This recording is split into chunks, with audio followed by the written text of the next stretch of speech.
بسم اللہ الرحمن الرحیم۔ السلام علیکم ورحمۃ اللہ وبرکاتہ۔ میاں بیوی کا ایک بستر پر سونا کیسا ہے؟ میاں بیوی کو ایک بستر پر سونے کا کتنا اجر و ثواب ملتا ہے؟ سوچنے والی بات، سمجھنے اور غور کرنے والی بات یہ ہے کہ دنیا میں میاں بیوی کا ایسا رشتہ ہے کہ اس کا نعم البدل اللہ پاک نے بنایا ہی نہیں، اس کا مبادلہ ہے ہی کچھ نہیں، تو پھر اللہ پاک اس میاں بیوی کو کتنے ثواب اور انعامات سے نوازتے ہوں گے، جو ایک دوسرے سے محبت کرتے ہوں گے اور ایک بستر پر سوتے ہوں گے۔ شوہر کا اپنی بیوی کے ساتھ اکٹھے ایک بستر پر سونا افضل ہے، بہت بڑا ثواب ہے۔ بیوی کے ساتھ بستر پر سونے کا مقصد صرف شرعی تقاضا پورا کرنا ہی نہیں، بلکہ مقصد بیوی کے دل کو لبانا، دل کو خوش کرنا، بیوی کے ساتھ خوش گپیاں کرنا بھی تو ہو سکتا ہے۔ بیوی کے ساتھ ایسی باتیں کی جائے جو اس کو ٹھنڈک دینے والی ہوں، جو دل کو سکون دینے والی ہوں، جو چین دینے والی ہوں، جو راحت دینے والی ہوں، جو اطمینان دینے والی ہوں، جو تسکین دینے والی ہوں۔ بیوی کے دل کو لبانا، اس کے دل کو خوش کرنا، بیوی کے ساتھ خوش گپیاں کرنے سے نہ صرف بیوی کا شوہر پر اعتماد بڑھے گا، بلکہ وہ بھی ٹوٹ کے محبت کرے گی۔ جب میاں بیوی ٹوٹ کے محبت کریں گے تو ان کو دلی سکون ملے گا، اندرونی خوشی محسوس ہوگی، ایک دوسرے کی عزت، قدر اور احترام پیدا ہوگا۔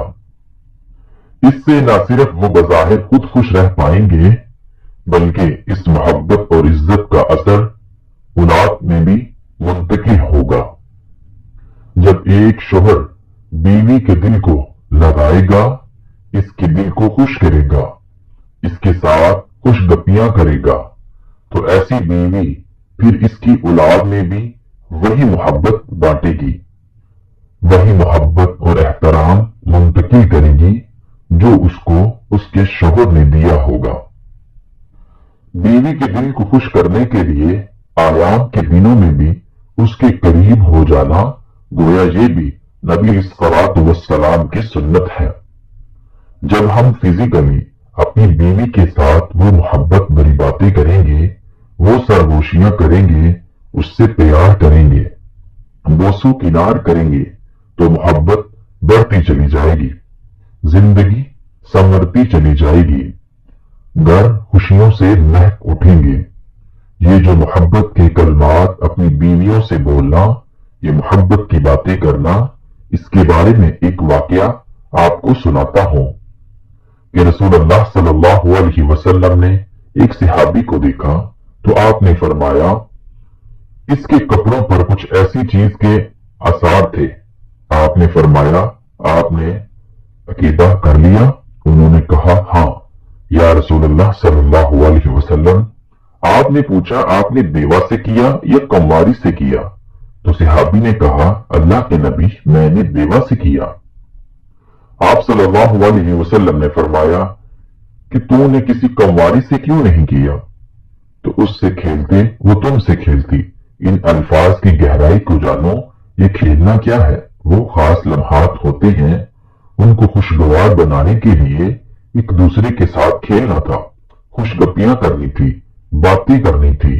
وہ آپ سے باتیں کرتی، آپ ان سے باتیں کرتے، وہ آپ سے محبت کا اظہار کرتی، آپ اس سے محبت کا اظہار کرتے، اس محبت کے اظہار میں بوسو کنار کرتے۔ بوسو کنار کیا ہے؟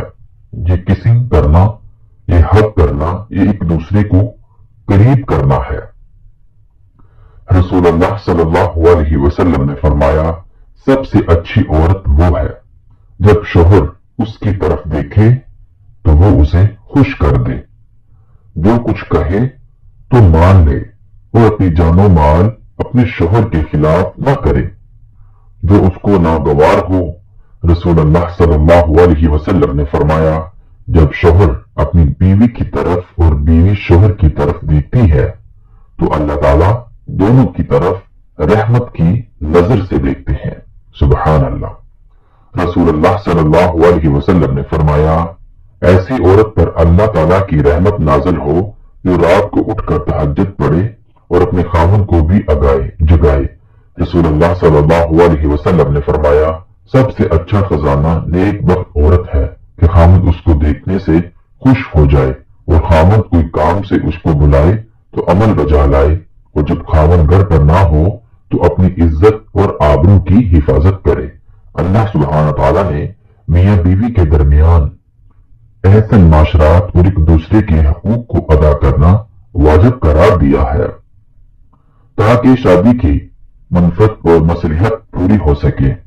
میاں اور بیوی میں سے ہر ایک پر لازم ہے کہ وہ ایک دوسرے کی کوتاہی اور بدسلوکی پر صبر کرے اور اپنے ذمے واجب حقوق کو ادا کرے اور اللہ تعالیٰ سے اپنے حق کے لیے سوال کرے، کیونکہ اس میں خاندان کی بقا ہے اور یہ تعاون باہمی ازواجت کی بقا کے سبب ہے۔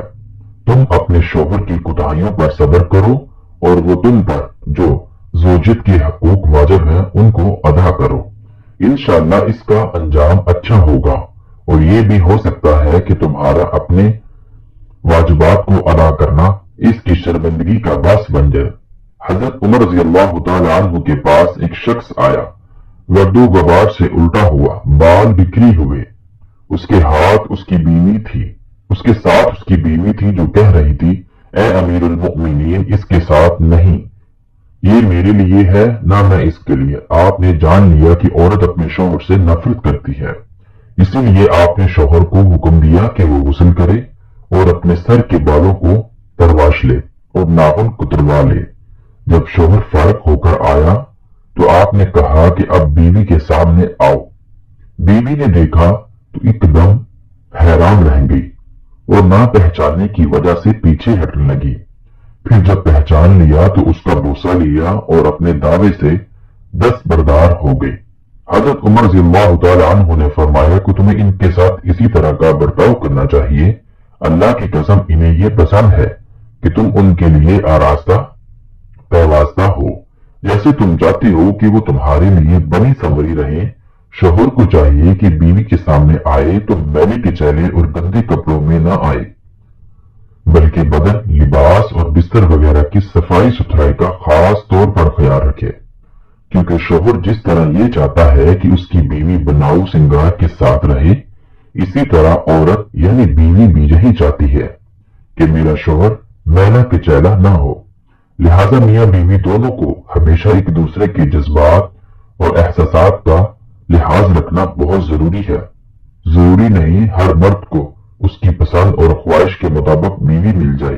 اگر ایسا ہو جائے تو اللہ کا شکر ادا کرے۔ بس عورت دریک اس پر نہ گھٹن محسوس کرے اور نہ اس سے نفرت کراہٹ کا اظہار، بلکہ نواشتہ تقدیر سمجھ کر اسے برداشت کرے اور اس کے حقوق ادا کرے۔ ہو سکتا ہے اللہ تعالیٰ اسی میں اس کے لیے بہتری کا سامان پیدا کر دے، اس سے اللہ تعالیٰ اولاد صالحہ عطا فرما دے جو اس کے لیے دین و دنیا کی سعادت کا باعث بن جائے۔